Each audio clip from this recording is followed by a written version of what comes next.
Hamas ജയിക്കണം, Hamas ജയിക്കണം, Gaza സ്വതന്ത്രമാകണം, Palestine സ്വതന്ത്രമാകണം ഒക്കെ പറഞ്ഞ് കേരളത്തിലെ അനേക ചാനലുകളും അനേക വ്യക്തികളുമൊക്കെ എന്ത് ചെയ്യുകയാണ്, നിരന്തരം ഇങ്ങനെ അതിനെക്കുറിച്ച് സംസാരിക്കാറുണ്ട്, വാചാലരാകാറുണ്ട്.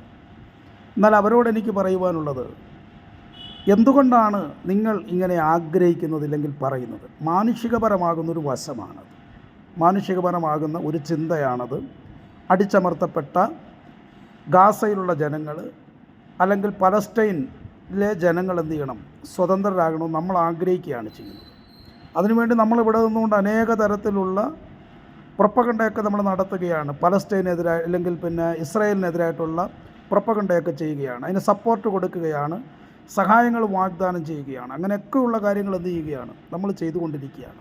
പക്ഷേ അതിൻ്റെ യഥാർത്ഥ ചരിത്രം പഠിക്കുമ്പോൾ, യഥാർത്ഥമാകുന്ന വസ്തുത പഠിക്കുമ്പോൾ ഒരിക്കലും ഗാസ ജയിക്കത്തില്ല, പലസ്തീൻ ജയിക്കത്തില്ല എന്നുള്ളത് തന്നെയാണ് തീർച്ചയായിട്ടും നമുക്ക് ബിബ്ലിക്കലായിട്ട് പറയുമ്പോൾ മനസ്സിലാക്കാൻ കഴിയുന്നത്.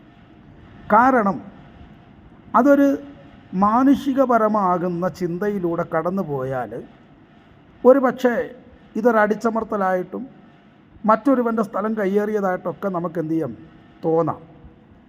എന്നാൽ എപ്പോഴും അവിടുത്തെ യുദ്ധങ്ങളൊക്കെ മാനുഷികപരമായിട്ടാണ് നടക്കുന്നതെങ്കിലും അതിൻ്റെ എല്ലാം റിലീജിയസ് ആയിട്ടുള്ള ചില മാറ്ററുകളുണ്ട്, അല്ലേ?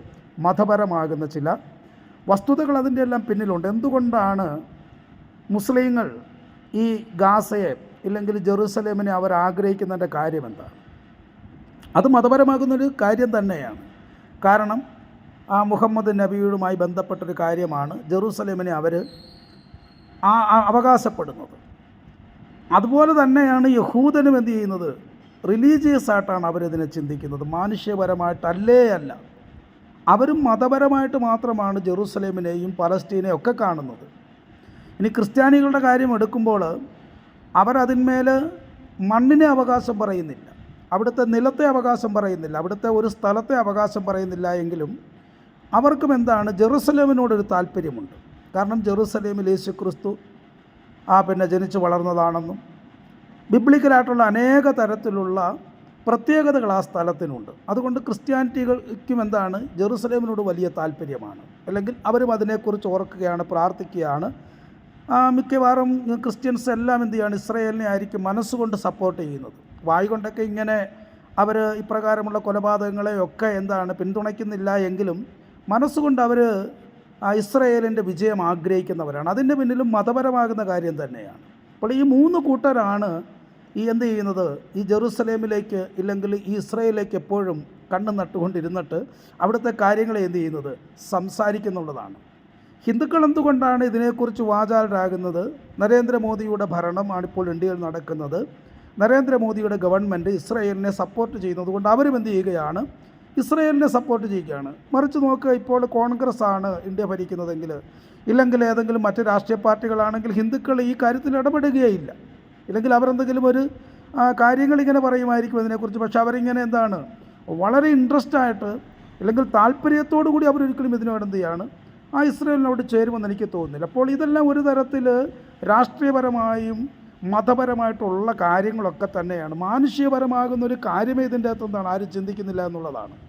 അതുകൊണ്ടാണ് നമുക്ക് ഇപ്രകാരമുള്ള ചാനലുകളൊക്കെ കുറച്ച് ചാനലുകൾ ഹമാസിനെ സപ്പോർട്ട് ചെയ്യുന്നു, കുറച്ചാളുകൾ ഇസ്രായേലിനെ സപ്പോർട്ട് ചെയ്യുകയാണ് ചെയ്യുന്നത്.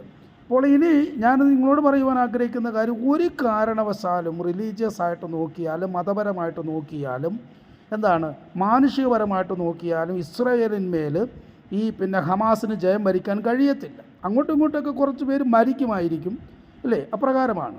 പക്ഷേ ഒരിക്കലും ഇസ്രായേൽ മീതെ ജയമെടുക്കുവാൻ ഹമാസിന് കഴിയില്ല, പലസ്തീന് കഴിയില്ല.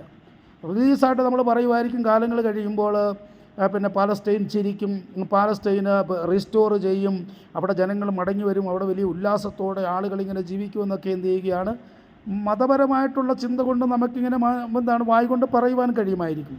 പക്ഷെ അതിൻ്റെ യഥാർത്ഥമാകുന്നുള്ള ചരിത്രങ്ങൾ പഠിക്കുമ്പോൾ ഒരിക്കലും ഇസ്രായേലിന്മേൽ ഈ ഇസ്ലാമിന് ഇല്ലെങ്കിൽ ഈ ഹമാസിന് ജയം വരിക്കാൻ കഴിയത്തില്ല. അതിൻ്റെ ചരിത്രം എങ്ങനെയാണ്? കാരണമെന്ന് പറഞ്ഞു കഴിഞ്ഞാൽ ഇത് നമ്മൾ AD 70 മുതൽ നമ്മൾ എടുക്കുകയാണെങ്കിൽ തന്നെ, ഇപ്പോൾ ഈ 1948 മുതൽ ഇല്ലെങ്കിൽ ഒന്നാം ലോക മഹായുദ്ധം 1914-18 കാലഘട്ടം, ഇല്ലെങ്കിൽ 1939-45 രണ്ടാം ലോക മഹായുദ്ധത്തിൻ്റെ കാലഘട്ടത്തിലൊക്കെ വെച്ച് പഠിക്കുമ്പോൾ യഹൂദന്മാർ ഇങ്ങോട്ട് കുടിയേറി വന്നാണ് നമുക്ക് മാനുഷികപരമായിട്ട് പറയാനായിട്ട് പറ്റും അല്ലേ. ഒന്നാം ലോക മഹായുദ്ധവും രണ്ടാം ലോക മഹായുദ്ധമൊക്കെയാണ് യഹൂദൻ ഇസ്രായേലിലേക്ക് കുടിയേറി പാർക്കാനുള്ള വഴിയുണ്ടാക്കിയത്. എന്നാൽ AD 70 ചരിത്രം കിടപ്പുണ്ട്. ആ AD 70 ചരിത്രം ഗൂഗിളിൽ നിങ്ങൾ സെർച്ച് ചെയ്ത് നോക്കുക. അതുപോലെ തന്നെ ഹിസ്റ്ററിയുടെ പുസ്തകങ്ങളിലൊക്കെ ഞാനൊരു ഹിസ്റ്ററി അധ്യാപകനായതുകൊണ്ട് പഠിപ്പിക്കുന്നതാണ്. AD 70 ജെറുസലേമിലൊരു ആക്രമണം നടക്കുന്നുണ്ട്. അപ്പോൾ അന്ന് ടൈറ്റസ് എന്ന് പറയുന്ന ഒരു റോമൻ സൈന്യാധിപൻ ആ ജെറുസലേമിൽ കടന്നിട്ട് ജെറുസലേം ദേവാലയത്തെ എന്ത് ചെയ്യുകയാണ്, കൊള്ളയടിക്കുകയാണ്, അതിനെ ചുട്ടുകരിക്കുകയാണ്. അപ്പോൾ അതിനെ കല്ലിന്മേൽ ശേഷിക്കാതെ ഇടിഞ്ഞു പോകുന്നുള്ള ബൈബിൾ പ്രവചനത്തിൻ്റെ പൂർത്തീകരണം പോലെ AD 70 ആക്രമിക്കപ്പെടുകയാണ് ജെറുസലേം. അന്ന് അവിടെ താമസിച്ചു കൊണ്ടിരുന്ന ആരാണെന്ന് നിങ്ങൾ പഠിക്കുമ്പോൾ തന്നെ അതിൻ്റെ ചരിത്രം മനസ്സിലാകും. യഹൂദന്മാരാണ് അവിടെ പാർത്തുകൊണ്ടിരുന്നത് അല്ലേ. ഏകമത ഏകദൈവ വിശ്വാസികളാകുന്ന യഹൂദന്മാർ പാർത്തുകൊണ്ടിരുന്ന, അവരുടെ ദേവാലയത്തിൽ ആരാധന നടത്തിക്കൊണ്ടിരുന്ന ആ ഒരു പറ്റം ആൾക്കാരാണ് അവിടെ താമസിച്ചു കൊണ്ടിരുന്നത്. മറ്റ് ആൾക്കാർ അറബികളായിട്ടുള്ളവരൊക്കെ അവിടെ ഉണ്ടായിരുന്നിരിക്കും, വളരെ ചെറിയൊരു ന്യൂനപക്ഷമാണ്. പക്ഷേ ജെറുസലേം ദേവാലയം അന്ന് അവിടെ ഉണ്ട്. അതിനെ ചൂണ്ടിയാണ് യേശുക്രിസ്തു പറഞ്ഞത്. ഇപ്പോൾ യേശുക്രിസ്തുവിൻ്റെ ശിഷ്യന്മാർ പറയുന്നുണ്ട്, പ്രഭു എന്താണ് ഈ മനോഹരമായിട്ടാണ് ഈ ക്ഷേത്രം പണിതിരിക്കുന്നത്, അതിൻ്റെ പണിയെ നോക്കുവിൻ എന്നൊക്കെ പറഞ്ഞ് യേശുവിനെ എന്ത് ചെയ്യാണ്, അവരതിശയിപ്പിക്കാൻ ശ്രമിക്കുമ്പോൾ യേശു പറയുകയാണ്, ഇത് കല്ലിന്മേൽ കല്ല് ശേഷിക്കാതെ നശിച്ചു പോകും. അതിൻ്റെ പൂർത്തീകരണമാണ് AD 70 ടൈറ്റസിൻ്റെ ആക്രമണം മുഖാന്തരം അത് തകർന്നു പോകുന്നത്. അന്ന് അവിടുന്ന് ഓടിപ്പോയത് ആരാണെന്ന് ചോദിച്ചാൽ മുസ്ലിങ്ങളല്ലെന്ന്, ക്രിസ്ത്യാനികളല്ല അവിടുന്ന് ഓടിപ്പോയത്, യഹൂദനാണ്. അത് ഏത് ചരിത്ര പുസ്തകവും ഏത് ഗൂഗിൾ നിങ്ങൾ സെർച്ച് ചെയ്താൽ ഏത് സൈറ്റ് വിസിറ്റ് ചെയ്താലും നിങ്ങൾക്ക് എന്താണ്, നല്ല നല്ല സൈറ്റുകളുണ്ട്. ജൂയിഷ് ഹിസ്റ്ററിയെക്കുറിച്ചുള്ള സൈറ്റുകൾ നിങ്ങൾ എടുത്ത് പഠിച്ചു നോക്കുക. ഇസ്ലാം ഹിസ്റ്ററി നിങ്ങൾ എടുത്ത് പഠിച്ചു നോക്കുക. ജൂയിഷ് ഹിസ്റ്ററി എടുത്ത് പഠിച്ചു നോക്കുക. ആ സൈറ്റുകളിൽ കയറുമ്പോൾ കാണാൻ കഴിയുന്നൊരു കാര്യം, ഈ ജെറുസലേം ദേവാലയം എന്ന് പറയുന്ന ആ മന്ദിരം, യെരുശലേം മന്ദിരം ദേവാലയം പണിതത് ശലോമോൻ്റെ കാലഘട്ടത്തിലാണ്. അതിനു മുമ്പ് എന്താണ്, കൂടാരമായിരുന്നു. അവിടെ ദാവീദിൻ്റെ കാലഘട്ടത്തിൽ ഒരു കൂടാരമുണ്ടായിരുന്നു. അതിനെ ശലോമോൻ പുതുക്കി പണിയിൽ അതിനെ ശലോമോൻ പണി കഴിപ്പിക്കുകയാണ്. പണി കഴിപ്പിച്ച് പിന്നീട് അത് അനേക തരത്തിലുള്ള ആക്രമണങ്ങളിലൂടെ കടന്നു പോയിട്ട് യെരുശലേം ദേവാലയം ഇടിക്കപ്പെട്ടിട്ടുണ്ട്. അസീറിയൻ ആക്രമണം നടക്കുന്നുണ്ട്, അതുപോലെ ബാബിലോൺ ആക്രമണം നടക്കുന്നുണ്ട്. പിന്നെ അതിനെതിരെ അനേകരെന്ത് ചെയ്യുകയാണ്, അതിനെതിരെ വന്നിട്ട് ആക്രമിക്കുന്നു. അവസാനം ഇത് റോമാ സാമ്രാജ്യത്തിൻ്റെ ഭരണത്തിന് കീഴിൽ വന്നിട്ട് അവരതിനെ ഇടിച്ചു കളയുകയാണ്. കല്ലിന്മേൽ ശേഷിക്കാതെ ഇടിച്ചു കളയുകയാണ്. അങ്ങനെയാണ് യഹൂദന്മാർ AD 70 അവിടുന്ന് ചെതറിപ്പോകുന്നത്. അവർ ലോകം മുഴുവനും ചെതറിപ്പോയി. എങ്ങനെയാണ് യഹൂദൻ ലോകം മുഴുവനായെന്ന് മാത്രം നമ്മൾ ചിന്തിച്ചാൽ മതി. ജെറുസലേമിൽ അവർ വളരെ ചെറിയൊരു ന്യൂനപക്ഷം, വിരലിലെണ്ണാവുന്ന ന്യൂനപക്ഷം മാത്രമാണ് പാർക്കുന്നത്. അങ്ങനെ അവരെന്ത് ചെയ്യുകയാണ്, അവിടെ നിന്ന് അവർ ഓടിപ്പോവുകയാണ് ചെയ്യുന്നത്. അവർ ഓടിപ്പോയിട്ട് അവർ ഈ 1900 കാലഘട്ടം വരെ അവരെന്ത് ചെയ്യുകയാണ്, ജെറുസലേമിനെക്കുറിച്ച് അവർ ചിന്തിക്കുന്നുണ്ടായിരിക്കും. പക്ഷെ അവിടേക്ക് മടങ്ങി വരുന്നതിനെപ്പറ്റി അവർക്ക് ചിന്തിക്കാൻ പോലും കഴിയത്തില്ല. അങ്ങനെയാണ് അതിൻ്റെ ചരിത്രം എന്ന് പറയുന്നത്. കാരണം അവർ വീട് നഷ്ടപ്പെട്ട് നാട് നഷ്ടപ്പെട്ട് ലോകത്ത് മുഴുവനും കടന്നുപോയി ജീവിക്കുമ്പോൾ കേരളത്തിലെ മട്ടാഞ്ചേരി എന്ന് പറയുന്ന അവിടെയൊക്കെ വന്ന് പാർക്കും. ഇന്ത്യയുടെ വിവിധ സ്റ്റേറ്റുകളിൽ അവർ പാർക്കുന്നുണ്ടായിരുന്നു. അങ്ങനെ 1900 മുതൽ നമ്മൾ ഈ സയണിസ്റ്റ് മൂവ്മെൻറ്റ് സ്റ്റാർട്ട് ചെയ്യുകയാണ്. സയണിസം എന്ന് പറഞ്ഞു കഴിഞ്ഞാൽ ചിതറിപ്പോയ ഡയസ്പൊറ ജൂയിഷ് എന്നൊക്കെയാണ് അവർ പറയുന്നത്. ഡയസ്പൊറ ജൂയിഷ് എന്ന് പറഞ്ഞു കഴിഞ്ഞാൽ തന്നെ ചിതറപ്പെട്ട സ്കാറ്റേഡ് ജൂയിഷ് കമ്മ്യൂണിറ്റി എന്നുള്ളതാണ്. ഡയസ്പൊറാസ് എന്ന് പറഞ്ഞു കഴിഞ്ഞാൽ സ്കാറ്റേഡ് ജൂയിഷ് കമ്മ്യൂണിറ്റി എന്നുള്ളതാണ് അതിൻ്റെ മീനിങ് തന്നെ. അതൊക്കെ എടുത്ത് പഠിക്കുമ്പോൾ അറിയാം ഇവർ എവിടെ നിന്നാണ് ചെതറിപ്പോയെന്നത്. ജെറുസലേമിൽ നിന്നാണ് ചെതറിപ്പോയത്. ലോകത്തിൻ്റെ ഒരു ഭാഗത്തു നിന്നുമല്ല അവർ ചെതറിപ്പോയത്, ജെറുസലേമിൽ നിന്നാണ് ചെതറിപ്പോയത്. യേശുക്രിസ്തു യഹൂദനായിരുന്നു.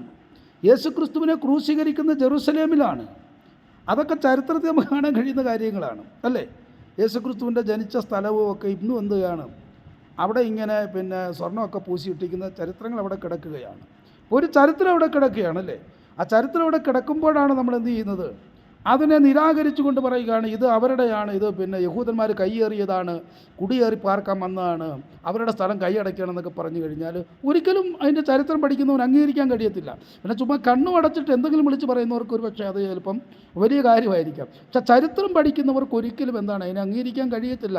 ഇസ്ലാം എന്ന് പറയുന്നൊരു കമ്മ്യൂണിറ്റിക്ക് ജെറുസലേമിൻ്റെ 7 അയൽപക്കത്ത് അടുക്കാനുള്ള യോഗ്യതയിൽ അവർ വരേണ്ട കാര്യമില്ല. അവിടെ ആ കമ്മ്യൂണിറ്റിയുമായിട്ട് ബന്ധപ്പെട്ട സ്ഥലമേ അല്ല ഇവിടെ. അവിടെ ഒരുപക്ഷെ അവിടെ ആർക്ക് അവകാശം പറയാം, ക്രിസ്ത്യാനിക്ക് വേണേൽ അവകാശം പറയാം. കാരണം യേശുക്രിസ്തുവിൻ്റെ ജന്മസ്ഥലമൊക്കെ ആയതുകൊണ്ട് അവർക്ക് വേണമെങ്കിൽ പറയാമായിരിക്കും. അല്ലെങ്കിൽ യഹൂദൻ അത് പൂർണ്ണമായിട്ട് പറയാനുള്ള അവകാശമുണ്ട് അല്ലേ. കാരണം അവരവിടെ പാർത്തുകൊണ്ടിരുന്ന ജനമാണ്. ഹിസ്റ്റോറിക്കലായിട്ട് ഞാൻ പറയുകയാണ്, റിലീജിയസായിട്ടല്ല പറയുന്നത്. അപ്പം അങ്ങനെയുണ്ട് കാര്യം. പക്ഷേ ഇസ്ലാമിൻ്റെ ഇല്ലെങ്കിൽ ഈ ഹമാസിന് ഒന്നും അവിടെ 7 അയൽപക്കത്ത് പോലും വരേണ്ട കാര്യങ്ങളില്ല. അവരുമായിട്ട് യാതൊരു ബന്ധപ്പെട്ട കാര്യമേ ഇല്ല എന്നുള്ളതാണ്. പിന്നീട് അവർ റിലീജിയസ് മാറ്റർ വെച്ചുകൊണ്ട് മുഹമ്മദ് നബി അവിടേക്ക് ഒരു കുതിരപ്പുറത്ത് വരുന്നു എന്നും അവിടുന്ന് സ്വർഗ്ഗാരോഹണം ചെയ്യുന്നുള്ള ചില കഥകളുടെ പിന്നിൽ കിടന്നുകൊണ്ടാണ് അവർ പറയുന്നത് ഇത് ഞങ്ങൾ പിടിച്ചടക്കും, ഒരിക്കലും ഇവിടെ ഭയങ്കര കാര്യങ്ങൾ നടക്കുന്നൊക്കെ പറയുന്നത് ചുമ്മാ ഇങ്ങനെ പോഷ്ക്ക് പറയാമെന്നുള്ളതേ ഉള്ളൂ. ഈ പാലസ്തീൻ ചിരിക്കും, ഗാസ പിന്നെ പുനർനിർമ്മിക്കപ്പെടുന്നതൊക്കെ ചുമ്മാതാണ്. ഗാസയിൽ വലിയ തീ അയക്കുമെന്നാണ് ദൈവത്തിൻ്റെ വചനം പറയുന്നത്. ഞാൻ ഗാസയുടെ മതിലുകൾക്കുള്ളിൽ തീ അയക്കുമെന്ന് പറയുന്ന ദൈവവചനമുണ്ട്. അതായത് ഗാസ ഇന്നലെയാണ് കത്താൻ തുടങ്ങിയതല്ലേ. കഴിഞ്ഞ 1-2 വർഷമായി ഗാസ കത്താൻ തുടങ്ങിയിട്ട്. ഗാസ 1-2 മാസങ്ങൾ ഇല്ലെങ്കിൽ 1-2 വർഷമായിട്ട് കത്തുകയാണ്. അതിൻ്റെ മതിലുകൾക്കകത്ത് മിസൈലുകൾ വിടുക, ബോംബുകൾ വർഷിക്കുകയാണ്. ഇന്നവിടെ കത്തുകല്ലേ. ഇത് 1000 വർഷങ്ങൾക്ക് പറഞ്ഞ പുസ്തകമാണ് ബൈബിളെന്ന് പറയുന്നത്. ഗാസയിൽ ഞാൻ തീ അയക്കുമെന്ന് പറഞ്ഞത്. ചിലരൊക്കെ വന്നിട്ട് പറയുന്നുണ്ട് അത് ഇതിനെപ്പറ്റി പറയുന്നതല്ല എന്നൊക്കെ പറയുന്ന ആളുകളുണ്ട്. അങ്ങനൊന്നുമല്ല. ദൈവത്തിൻ്റെ ഒരു വചനം നിറവേറുന്ന കാലങ്ങൾ കഴിഞ്ഞിട്ടാണ്. ഇപ്പോൾ തീ അയച്ചുകൊണ്ടിരിക്കുമല്ലേ അവിടെ. പിന്നെ ഗാസ ശൂന്യമായി തീരുമെന്ന് പറയുന്ന വചനങ്ങളുണ്ട്. നിർമൂലമായി തീരും, അവിടെ നിർജ്ജനമായി തീരും, ജനം ഒഴിക്കപ്പെട്ടവരെ തീരുമെന്നാണ് അവിടെ കൊടുത്തിരിക്കുന്നത്. ദൈവത്തിൻ്റെ വചനത്തിൽ പറയാം, ബൈബിളിനകത്ത് പറഞ്ഞിരിക്കുക. ഞാനിപ്പോൾ ഇതിൻ്റെ അകത്ത് വചനം ഞാനിപ്പോൾ ഈ ഭാഗത്ത് ഞാൻ വചനം നിങ്ങൾക്ക് ഇട്ടുതരാം. അതും കൂടെ നിങ്ങൾ വായിച്ച് നോക്കണം. അപ്പം ഞാനും ഗാസയുടെ മതിലുകൾക്കകത്ത് തീ അയക്കും, അതുപോലെ തന്നെ ഗാസ നിർജ്ജന പ്രദേശമായി തീരും, അവർ എല്ലാവരും അവിടുന്ന് പോകുമെന്ന്. അങ്ങനെ ഇപ്പോൾ എന്താണ് അവിടെ അതിൻ്റെ പിക്ചർ നോക്കുന്നതിനകത്തില്ല അത് ആ ബൈബിൾ പ്രവചനം പൂർത്തീകരിക്കപ്പെട്ട പോലെയല്ലേ കിടക്കുന്നത്. അപ്രകാരം തന്നെയാണ് നിങ്ങൾ മീഡിയ വണ്ണിൻ്റെ ചാനലുകൾ, പിന്നെ അതുപോലെ തന്നെ പുറത്തുനിന്ന് വരുന്ന ഈ അറേബ്യൻ അൽ ജസീറ അങ്ങനെ പറയുന്ന ചാനലുകളൊക്കെ നോക്കുക. ഗാസയുടെ ഒരു സ്ഥിതി കാണുമ്പോൾ ഒരു മനുഷ്യന് പാർക്കാൻ പറ്റത്തില്ലെന്ന്. അങ്ങനെ തകർത്ത് കളഞ്ഞതിനെ അതിന് 1000 ആണ്ട് മുമ്പൾക്ക് പ്രവചിച്ചിട്ട് പ്രവചനങ്ങൾ അവിടെ കിടക്കുമ്പോഴാണ് നിവർത്തീകരിച്ചുകൊണ്ടിരിക്കുകയാണ്. അത് യഹൂദൻ അതിനെ യുദ്ധം ചെയ്ത് അവരുടെ രാജ്യത്തോട് ചേർക്കാനായിട്ട് എന്ത് ചെയ്യുകയാണ്, അവർ മത്സരിച്ചു കൊണ്ടിരിക്കുകയാണ്. ഇതിനിടയ്ക്ക് ചില യുദ്ധങ്ങളുടെയും സംഭവങ്ങൾ നടക്കുന്ന കാലം 1-ാം ലോകമഹായുദ്ധം 2-ാം ലോകമഹായുദ്ധ കാലഘട്ടത്തിലൊക്കെ ഈ ജെറുസലേം ബ്രിട്ടൻ്റെ ആധിപത്യത്തിലേക്ക് വരികയും പിന്നെ ബ്രിട്ടൻ എന്ത് ചെയ്യുകയാണ്, യഹൂദന്മാർക്ക് അതൊരു അവകാശമായി ബാൽഫർ വിളംബരത്തിലൂടെ 1917 കൊടുക്കുന്ന കാര്യങ്ങളൊക്കെ വരുമ്പോഴാണ് യഹൂദൻ അവിടേക്ക് രണ്ടാമത് കുടിയേറിപ്പാർക്കുക അല്ലെങ്കിൽ റീഗാദറിങ് ഓഫ് ഇസ്രയേൽ എന്ന് പറയുന്ന ഒരു ചരിത്രം തന്നെ കിടപ്പുണ്ട്. Regathering of Israel, restoration of the പിന്നെ ഡയസ്പൊറ ജൂസ് എന്നുള്ളതിൻ്റെ സൈറ്റുകളൊക്കെ എടുത്ത് പഠിക്കുമ്പോൾ നിങ്ങൾക്കത് മനസ്സിലാകുന്ന കാര്യങ്ങൾ മാത്രമേ ഉള്ളൂ. അപ്പോൾ ഇങ്ങനെ എന്ത് ചെയ്യുകയാണ്, യഹൂദൻ്റെ നാട്ടിൽ ഈ മുസ്ലിങ്ങൾ വന്നിട്ട് ഇല്ലെങ്കിൽ ഹമാസ് വന്നിട്ട് എന്ത് ചെയ്യുകയാണ്, അവിടെ ആരും ഇല്ലാതിരുന്നൊരു സമയത്ത് അവിടെ വന്ന് അത് അവകാശമാക്കി അവിടെ ജീവിച്ചു കൊണ്ടിരിക്കുമ്പോൾ അതിൻ്റെ യഥാർത്ഥ ഉടമസ്ഥർ 2000 വർഷങ്ങൾക്ക് ശേഷം മടങ്ങി വരിക. 1948 അവിടേക്ക് മടങ്ങി വന്നിട്ട് അവരവിടെ എന്ത് ചെയ്യുകയാണ്, മുഴുവനും മുസ്ലിങ്ങളാൽ നിറയപ്പെട്ട ഒരു സ്ഥലത്തേക്ക് അവർ കടന്നു വരികയാണ്. വളരെ ചെറിയൊരു കമ്മ്യൂണിറ്റി അവിടെ കടന്നു വന്നിട്ട് 1948 മുതൽ പിന്നെ ഇങ്ങോട്ടുള്ള ചരിത്രം പഠിക്കുമ്പോൾ പിന്നെ ചില മാപ്പുകൾ കൊടുത്തിട്ടുണ്ട്. ഗ്രീൻ ഇങ്ങനെ മാഞ്ഞ് വൈറ്റാകത്ത് ഇരുന്ന് മാപ്പുകളൊക്കെ കൊടുത്തിട്ടുണ്ട്. അത് യഥാർത്ഥ സത്യമാണെന്ന്. അവരെ മുഴുവൻ അവിടെ നിന്ന് കുടിയൊഴിപ്പിച്ചുകൊണ്ട് അത് ഇസ്രായേലിൻ്റെ ഭാഗത്താക്കി അവർ മാറ്റുകയാണ്. അത് ചരിത്രമാണ്, അത് റിലീജിയസ് ആണ്, അത് ബിബ്ലിക്കലാണ്. അതുകൊണ്ടെന്താണ് ഒരിക്കലും ഗാസ എന്ത് ചെയ്യില്ല, ഈ ഹമാസിൻ്റെ കൈ കിട്ടത്തില്ലെന്ന് 100-ൽ 110% ബൈബിളിൽ വെച്ചുകൊണ്ട് പറയാൻ കഴിയും. ചരിത്രപരമായിട്ട് നമുക്കത് പറഞ്ഞ് തെളിയിക്കാൻ കഴിയുന്ന കാര്യമാണ്. അതിപ്പോൾ കൺമുമ്പിൽ സംഭവിച്ചുകൊണ്ടിരിക്കുന്ന കാര്യങ്ങളാണല്ലോ. യഹൂദൻ്റെ മടങ്ങിവരവിനെക്കുറിച്ചൊക്കെ ബൈബിൾ വളരെ കൃത്യമായി പറഞ്ഞിട്ടുണ്ട്. ഞാൻ വടക്ക് നിന്നും പടിഞ്ഞാറ് നിന്നൊക്കെ എന്ത് ചെയ്യും, അവരെ കൂട്ടിവരുത്തവരെ തടഞ്ഞു വെക്കരുതെന്ന് ഞാൻ കൽപ്പിക്കുമെന്നൊക്കെയാണ് ദൈവത്തിൻ്റെ വചനം പറയുന്നത്. അങ്ങനെ അവർ കൂടി വന്ന് അവരവരുടേതാകുന്ന രാജ്യത്ത് സ്വന്തമായിട്ട് ഒരു ഐഡൻറ്റിറ്റി ഉണ്ടാക്കി, അവർക്ക് ദേശീയഗാനം ഉണ്ടാക്കി, ദേശീയ പതാക ഉണ്ടാക്കി, ഐഡൻറ്റിറ്റി ഉണ്ടാക്കി, അവർ സ്വന്തം രാജ്യമാക്കി മാറ്റി. ഇപ്പോഴും അവിടെ കിടന്ന് പിടിക്കുകയാണ്. ഞങ്ങൾ ഇവിടുന്ന് ഇറങ്ങിപ്പോകത്തില്ലെന്ന് പറഞ്ഞാൽ അവിടെ കിടന്ന് പിടിക്കുകയാണ് അല്ലേ. 1948 മുതലുള്ള ചരിത്രമല്ല ചരിത്രം, AD 70 മുതൽ ഇല്ലെങ്കിൽ പിന്നീട് അങ്ങോട്ട് 4000 വർഷമുള്ള ചരിത്രം നമ്മൾ പഠിച്ചാൽ ജബ്യൂസിറ്റുകൾ എന്ന് പറയുന്ന ഒരു കൂട്ടർ അവിടെ പാർത്തുകൊണ്ടിരുന്നു. അവരിന്ന് യുദ്ധം ചെയ്ത് ദാവീദ് രാജാവ് പിടിച്ചെടുത്താണ്, ദാവീദിൻ്റെ നഗരമാക്കി മാറ്റുകയാണ് ജബ്യൂസിറ്റുകൾ എന്ന് പറയുന്നത്. അപ്പോൾ അവരോട് യുദ്ധം ചെയ്ത് അവരിൽ നിന്ന് ദാവീദ് പിടിച്ചെടുത്ത് ദാവീദിൻ്റെ പട്ടണമാക്കി മാറ്റി. പിന്നെ അത് ദൈവത്തിൻ്റെ നഗരം, മഹാരാജാവിൻ്റെ നഗരം എന്നൊക്കെയാണ് ബൈബിളിൽ പറയുന്നതിന്. അത് ജെറുസലേമിനെ പറ്റി പറയുന്നതാണത്. അപ്പം മതപരമായിട്ട് ഞാൻ റിലീജിയസായിട്ട് പറഞ്ഞ് പോകാൻ ഞാൻ ആഗ്രഹിക്കുന്നില്ല. അതിൻ്റെ സ്പെഷ്യാലിറ്റി റിലീജിയസായിട്ടെന്ന് പറയാൻ ആഗ്രഹിക്കുന്നില്ല. പക്ഷേ ഇവിടെ ഇപ്പോൾ കുഞ്ഞുങ്ങൾ മരിക്കുന്നുണ്ട്, ഗർഭിണികൾ മരിക്കുന്നുണ്ട്, അവിടെ തകർന്ന് തരിപ്പണമാകുന്നു എന്നൊക്കെ പറഞ്ഞിട്ട് ഇവിടെ കിടന്ന് കൈയും കാലും ഇടിച്ചിട്ട് ഒരു കാര്യവും ഇല്ല. കാരണം യഹൂദൻ കടന്നു പോയ പോലെയുള്ള പീഡനത്തിലൂടെ ഒന്നും ആരും കടന്നു പോയിട്ടില്ല. നമ്മൾ 1930 മുതലുള്ള അങ്ങോട്ടുള്ള ചരിത്രം എടുത്ത് പഠിക്കണം. 1930 ജർമ്മനിയിൽ യഹൂദന്മാരുണ്ടായിരുന്നു. ഏകദേശം 1 കോടിക്ക് മുകളിൽ യഹൂദന്മാർ ജർമ്മനിയിൽ പാർത്തുകൊണ്ടിരിക്കുമ്പോഴാണ് ഹിറ്റ്ലർ അധികാരത്തിൽ വരികയാണ്. നാസി പാർട്ടിയുടെ നേതാവായിട്ട് അധികാരത്തിൽ വരികയാണ്. അന്ന് ഹിറ്റ്ലർ നാസിസവും അതുപോലെ ബെനിറ്റോ മുസോളിനി ഫാസിസവും ഉണ്ടാക്കിയിട്ട് അവർ ഒന്നിച്ചു ചേർന്നുള്ള ചില പദ്ധതികൾ പ്ലാൻ ചെയ്തിട്ട് നാസിസം നടപ്പിലാക്കാൻ ജർമ്മനിയിൽ അന്നേരമാണ് 1914 മുതൽ 18 വരെ ഒന്നാം ലോക മഹായുദ്ധ കാലഘട്ടങ്ങളിൽ ജർമ്മനിയിൽ പാർത്തുകൊണ്ടിരുന്ന യഹൂദന്മാർ യുദ്ധത്തിൽ ബ്രിട്ടനെ സഹായിച്ചു എന്ന് പറഞ്ഞുകൊണ്ട് ഹിറ്റ്ലർക്ക് അവരോട് വെറുപ്പുണ്ടാകുകയാണ്. അല്ലേ? സാമ്പത്തികപരമായിട്ട് ബ്രിട്ടനെ സഹായിച്ചെന്നാണ് പറയുന്നത്. അങ്ങനെ സഹായിച്ചതിൻ്റെ പക വീട്ടുകയാണ് ഹിറ്റ്ലർ. എന്ത് ചെയ്യാണ്? 60 ലക്ഷം യഹൂദന്മാരെയാണ് കോൺസെൻട്രേഷൻ ക്യാമ്പുകളിൽ കൊന്നുകളഞ്ഞത്. ഗ്യാസ് ചേമ്പറിലിട്ട് കൊന്നുകളഞ്ഞ് ആ ചരിത്രം കിടക്കുകയാണ്. അങ്ങനെ ഏതായാലും ഈ യഹൂദന്മാരെ മുഴുവനും എന്ത് ചെയ്യണം? മുടിച്ച് കളയണം. ലോകത്തുനിന്ന് യഹൂദൻ്റെ പേര് തന്നെ മായ്ച്ച് കളയണമെന്നുള്ള ആര്യവംശത്തിൽ പിറന്ന അല്ലെങ്കിൽ ആര്യവംശത്തിൻ്റെ വക്താവായിരിക്കുന്ന ഹിറ്റ്ലർക്ക് തോന്നിയ ഒരു ദുർബുദ്ധിയാണ് അദ്ദേഹത്തെ മരണത്തിന് കൈകളിലേക്ക് ഏൽപ്പിച്ചു കൊടുത്തത്. അല്ലേ? യഹൂദനെ എന്ത് ചെയ്യാണ്? അപ്പോൾ ഹിറ്റ്ലർ പറഞ്ഞിരുന്നു ആര്യവംശമാണ് ലോകത്ത് ഭരിക്കാൻ പിറന്നവൻ, ബാക്കിയെല്ലാം താഴെയാണെന്ന് പറഞ്ഞു. അപ്പോൾ യഹൂദനൊരു ചിന്തയുണ്ടായിരുന്നു, ബാക്കി ഒരു കമ്മ്യൂണിറ്റി അല്ല, യഹൂദ കമ്മ്യൂണിറ്റിയാണ് ദൈവത്താൽ തിരഞ്ഞെടുക്കപ്പെട്ട ജനം, അതുകൊണ്ട് ഞങ്ങളാണ് ആധിപത്യത്തിൽ ഒന്നാമെന്ന് അവരുടെ തോന്നൽ. അതിനെന്ത് ചെയ്യാണ്? ഹിറ്റ്ലർ മറുപടി കൊടുക്കുകയാണ്, അല്ല, ആര്യനാണെന്നുള്ള ഇത് സ്ഥാപിക്കാനാണ് യഹൂദനെ കൊന്നുകളയാണ്. പിന്നെ മറ്റേ യുദ്ധത്തിൽ സഹായിച്ച വൈരാഗ്യവും കിടക്കുകയാണ്. എന്നാലും 60 ലക്ഷം യഹൂദനെ കൊന്നുകളഞ്ഞു. ഈ രണ്ടാം ലോക മഹായുദ്ധത്തിൽ ഒരിക്കലും എന്താണ് ഈ സഖ്യസേന ജയിക്കേണ്ടതല്ലെന്ന്. അവിടെ എന്ന് പറഞ്ഞു കഴിഞ്ഞാൽ ഹിറ്റ്ലറാണ് ജയിക്കേണ്ടത്. പക്ഷേ ഹിറ്റ്ലറുടെ ദുർബുദ്ധി കാരണം അവർ ചെന്നിട്ട് എന്ത് ചെയ്യുകയാണ്? ഈ സ്റ്റാലിൻഗ്രാഡ് എന്ന് പറയുന്ന റഷ്യയിലെ ഒരു സ്ഥലത്തേക്ക് യുദ്ധത്തിൽ കടന്നു കയറുകയാണ്. അവിടെ ഭയങ്കര തണുപ്പുള്ള സമയത്ത് ഇവർ ചെന്ന് കയറുന്നത്. അവിടുത്തെ തണുപ്പിൽ നാസിപ്പടയ്ക്ക് പിടിച്ചു നിൽക്കാൻ കഴിഞ്ഞില്ല. അപ്പോൾ ചെമ്പടയ്ക്ക് അവരുടെ കാലാവസ്ഥയെ പിടിച്ചു നിൽക്കാൻ കഴിയുമായിരുന്നു. അങ്ങനെ സ്റ്റാലിൻഗ്രാഡിൽ വെച്ച് എന്ത് ചെയ്യുകയാണ്? ചെമ്പട ഹിറ്റ്ലറുടെ സൈന്യത്തെ പരാജയപ്പെടുത്തുകയും പിന്നീട് ഹിറ്റ്ലറുടെ കൊട്ടാരം വളഞ്ഞിട്ട് ഹിറ്റ്ലർ വെടിവെച്ച് തന്നെത്താൻ വെടിവെച്ച് സൂയിസൈഡ് ചെയ്യുകയാണ്. പുള്ളിക്കാരൻ മരിക്കുകയാണ്. അങ്ങനെയാണ് ഹിറ്റ്ലർ മരിച്ചു പോകുന്നത്. ഹിറ്റ്ലറിൻ്റെ മരണത്തോടുകൂടി ചെമ്പട പിന്നെ ജർമ്മനി പിടിച്ചെടുക്കുകയാണ്. അതിനെ വിഭാഗിക്കുകയാണ് ചെയ്യുന്നത്. പകുതി അമേരിക്കയുടെ കയ്യിലും പകുതി ബ്രിട്ടൻ്റെ കയ്യിരിക്കുന്ന ചരിത്രമുണ്ട്. അങ്ങനെ പിന്നീട് എന്ത് ചെയ്യാണ്? യഹൂദൻ അവിടുന്ന് രക്ഷപ്പെട്ട് രണ്ടാം ലോക മഹായുദ്ധത്തോടുകൂടി അവർക്കൊരു ഐഡൻറ്റിറ്റിയുമായിട്ട് അവർ 1948 ഇങ്ങോട്ട് മടങ്ങി വരുമ്പോൾ അവിടെ മുസ്ലിങ്ങളാണ്. അവരുടെ കയ്യിൽ നിന്നും വില കൊടുത്ത് വാങ്ങിക്കുക. അന്ന് ഈ പാറപ്പുറം നിർജ്ജന പ്രദേശമായിട്ട് കിടന്ന സ്ഥലങ്ങൾ മുസ്ലിങ്ങൾ ആടുകളെ മേയിച്ചും ഈ വ്യാപാരം നടത്തിയൊക്കെ അവരിങ്ങനെ ജീവിച്ചു പോരുന്ന സമയത്ത് ഇവർ വന്നിട്ട് ഇവരുടെ നാടല്ല, ഇവർക്കറിയാം പണ്ടിത് പൂന്തോട്ടം പോലെ കിടന്നതാണ്. അവിടുത്തെ മുന്തിരിങ്ങയെ പറ്റിയും അവിടുത്തെ മാതളനാരത്തെ പറ്റി ബൈബിളിൽ വളരെ വ്യക്തമായിട്ട് പറയുന്നുണ്ട്. എടാ, അത് അനുഭവിച്ചറിഞ്ഞ് കമ്മ്യൂണിറ്റി കയറി ഇതിൻ്റെ അകത്ത് നല്ല വിളവുണ്ടാകുന്നതെന്ന് പറഞ്ഞ് അവരത് വിലയ്ക്ക് വാങ്ങിച്ചിട്ട് അവിടെ എന്ത് ചെയ്യാൻ പറ്റും? അവർ കൃഷി നടത്താൻ തുടങ്ങി. അങ്ങനെ കൃഷി നടത്തി അവർ പൂന്തോട്ടം പോലെ ആക്കിയെടുത്തപ്പോഴത്തേക്കും യുവമാർ കണ്ണുകടി തുടങ്ങിയിട്ട് ഇവർ പറഞ്ഞടാ, ഇത് നമ്മുടെ കയ്യിൽ സാധനം നഷ്ടപ്പെട്ടു പോയെന്ന് പറഞ്ഞ് അവന്മാർ തിരിച്ചു പിടിക്കാനുണ്ട് എന്നപ്പോൾ അവർ പറഞ്ഞു ഞങ്ങൾ തരികയില്ലെന്ന് പറഞ്ഞു. അവരുടെ പിതാക്കന്മാരുടെ മണ്ണ് അവർ പിന്നീട് വന്ന് വില കൊടുത്ത് വാങ്ങിച്ച് അവർ സ്വന്തമാക്കി അവരവിടെ കൃഷി നടത്തി നല്ല മണ്ണായപ്പോഴത്തേക്കും നല്ല പൂന്തോട്ടം പോലെ ആയപ്പോഴത്തേക്കും ഇത് ഹമാസ് വന്ന് ചോദിച്ചാൽ അവർ കൊടുക്കും. അവർ കൊടുക്കത്തില്ല. അന്ന് പോലെ തുടങ്ങിയത് അടി. അന്ന് അങ്ങോട്ടും ഇങ്ങോട്ടും അടി തുടങ്ങിയിട്ട് എന്ത് ചെയ്തു? അവരെ തൂത്ത് ഒരു മൂലയ്ക്ക് കൂട്ടി വെച്ചേക്കുന്നത്. ഇപ്പം ഗാസ മുനമ്പിലൊക്കെ ശകലം ഈ ഹമാസിൻ്റെ പേരിലുള്ള ആൾക്കാരുണ്ട്, അല്ലാതെ അവിടെയെങ്കിലും ഈ ഹമാസ് എന്ന് പറയുന്ന ആളുകളില്ല.